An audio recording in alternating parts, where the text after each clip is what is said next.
This is Akshat Srivastava, first professional medical student pursuing MBBS from Government Medical College, Hardoi. And I have been selected in NEET 2022 with an All India rank 15,748, and my state is UP, and my marks were 612. And I cracked NEET in 5th attempt with BMS in parallel. I joined BMS last year and I prepared along with BMS, and I cracked NEET this year. It took me 5 years, 5 attempts to clear NEET exam, and have faced a lots of ups and downs and lots of plus and minuses generally a NEET aspirant faces in his or her journey. I have faced it too and have recovered from it, and I have a bucket of experience to share with you that how to tackle the ups and downs you face during NEET preparation. Therefore, I am on behalf of all my juniors and NEET aspirants, I will be addressing some queries which were asked to me, and I will be answering them one by one. In today's video, I will be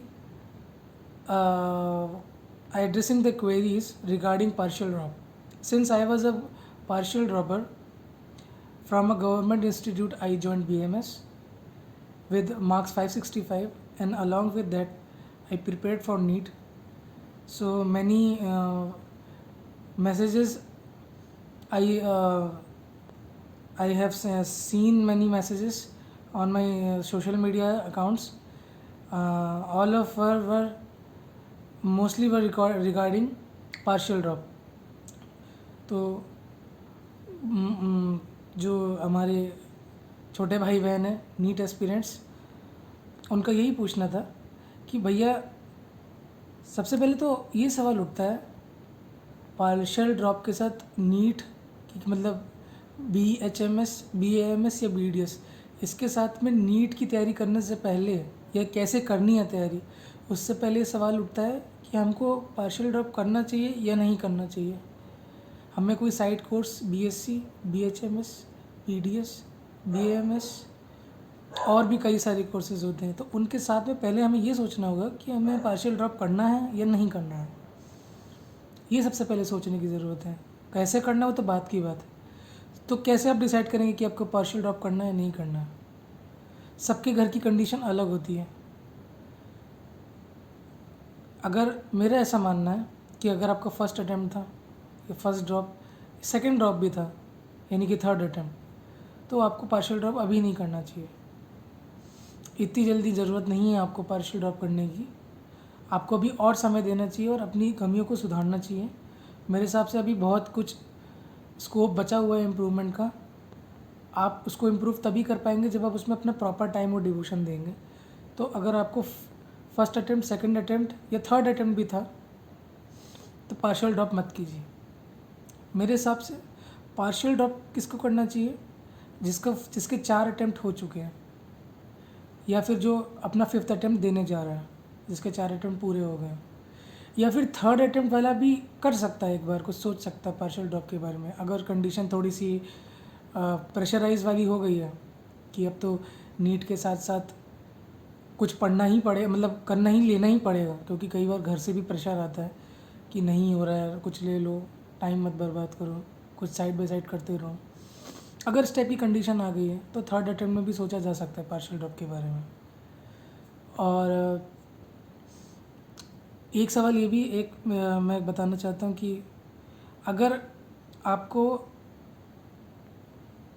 third attempt के बाद अगर आपको BHMS मिल रहा है government से और दूसरी तरफ BAMS मिल रहा है, तो मेरा ऐसा कहना होगा कि यदि आपको BAMS मिल रहा है गवर्नमेंट से तब आप पार्शियल ड्रॉप की तरफ ज़्यादा झुकिएगा। यदि BHMS मिल रहा है तो ऐसा मत सोचिए कि बहुत बड़ा रिस्क हो जाएगा कि अगर इसको छोड़ दिया तो फिर बाद में ये भी रहे ना रहे, नीट भी ना हो, ये भी ना रहे। ऐसा बिल्कुल मत सोचिए, इतना भी ज़्यादा नेगेटिव मत रखिए अपने दिमाग को, काम रहिए। और अगर आपको BMS मिल रहा है गवर्नमेंट से तब तो ज़्यादा चांस है कि आप पार्शियल ड्रॉप करें। बाकी दूसरे कोई कोर्सेज है आप पार्शियल ड्रॉप कर सकते हैं, लेकिन अगर बीएमएस मिल रहा है तो, क्योंकि आज के टाइम पे बीएमएस की वैल्यू भी कम नहीं रही है, बीएमएस भी आसानी से नहीं मिलता है। जनरल कैटेगरी को तो स्टेट कोटा से अगर आपको चाहिए, मैं अपने स्टेट की बात करूँ उत्तर प्रदेश से, तो 550 नंबर चाहिए। 550 नंबर आपके होंगे तभी आपको बीएमएस मिलेगा। तो यदि आपको बीएमएस मिल रहा है गवर्नमेंट से आपके स्टेट से, तो आप पार्शियल ड्रॉप का सोचिए, आप उसमें एडमिशन लीजिए और साथ में नीट की तैयारी करिए। यदि लेकिन अगर बीएचएमएस मिल रहा है, क्योंकि बीएचएमएस आई थिंक सो 450 से मिलना स्टार्ट हो जाता है अलग अलग स्टेट में, 480, 510, 525 इसी रेंज में रहता है। तो आपको अगर बीएचएमएस मिल रहा है थर्ड अटैम्प्ट में तो अभी रुक जाइए, लेकिन अगर फोर्थ अटैम्प्ट में बीएचएमएस मिल रहा है तब भी बीएचएमएस उठा लीजिए, और अगर फोर्थ अटैम्प्ट में बीएमएस मिल रहा है तो फिर आप पार्शियल ड्रॉप करिए ही। तो इस वीडियो में मैंने ये बताया आपको कि पार्शियल ड्रॉप किसको करना चाहिए और किसको नहीं करना चाहिए, और ओवरऑल किसी के कहने से कुछ नहीं होने वाला। मेरे कहने से, मेरे जैसे और भी बहुत लोग हैं जो गाइड करते हैं, हम लोग वो बताते हैं जो एक आइडियल कंडीशन में चीज़ें होनी चाहिए, पर जो हम बता रहे हैं वो सबके ऊपर लागू वो ज़रूरी नहीं है, ऐसी बात है। क्योंकि हर घर की कंडीशन अलग होती है, हर बच्चे का मेंटल सेटअप अलग होता है। कोई बच्चा घर में रुक सकता है, कोई बच्चे 10-10 साल घर में काट देते हैं, कोई बच्चे से 3 साल काटना मुश्किल हो जाता है। प्रेशर इतना रहता है सर पे हर चीज़ों का, फैमिली प्रेशर, रिलेटिव प्रेशर, और ख़ुद का जो प्रेशर है ही करियर के लिए कि कुछ करना है, वो प्रेशर तो अलग सर पे चढ़ा हुआ है। तो सबकी कंडीशंस अलग होती है घर में। मैंने आपको उस केस में बताया कि अगर आपके हाथ में, अगर आपके घर वालों ने आपके हाथ में छोड़ दिया है पूरी तरीके से, और वो आपके कंडीशन में, आपके हर डिसीजन में अभी इस वक्त आपके साथ में है, तब मैंने उस केस में आपको बताया कि आपको क्या करना चाहिए। बाकी सबकी कंडीशन अलग होती है, और मोस्ट इम्पॉर्टेंटली आपका मन क्या कहता है कि आपको करना चाहिए या नहीं करना चाहिए, उस पर सबसे ज़्यादा डिपेंड करता है। आपका मन नहीं करता पार्शियल ड्रॉप पढ़ने का, मत कीजिए, बिल्कुल मत कीजिए। लेकिन आपका अगर मन कर रहा है तो उससे पीछे भी मत हटिए, आप करिए पार्शियल ड्रॉप, कोई गलत नहीं है। चीज़ें होती है, पार्शियल ड्रॉप के साथ भी नीट निकलता है, मेरा निकला है, और भी बहुत सारे बच्चों का निकला होगा। हमारा इतना बड़ा देश है, इतने सारे कॉलेज हैं, उसमें इतने सारे बच्चे हैं, तो होता है, चीज़ें होती हैं। तो अपने आप पे बिलीव करने की ज़रूरत है, और अपने आप पे अगर बिलीव होता है ना तो धरती पे कुछ भी हो जाता है। इसमें कोई वो वाली बात नहीं है, अगर आपके ऊपर सेल्फ बिलीफ है ना, अपने ऊपर विश्वास है, कुछ भी हो जाता है। होप्स कभी लूज़ नहीं करनी चाहिए। तो इसी के साथ मैं इस वीडियो को एंड करता हूँ। उम्मीद है आपको मेरी चीज़ें जो मैंने आपको बताई हैं उससे आपका दिमाग थोड़ा क्लियर होगा, और आप सोच पाएंगे कि आगे आपको कैसे अपनी जर्नी को आगे बढ़ाना है।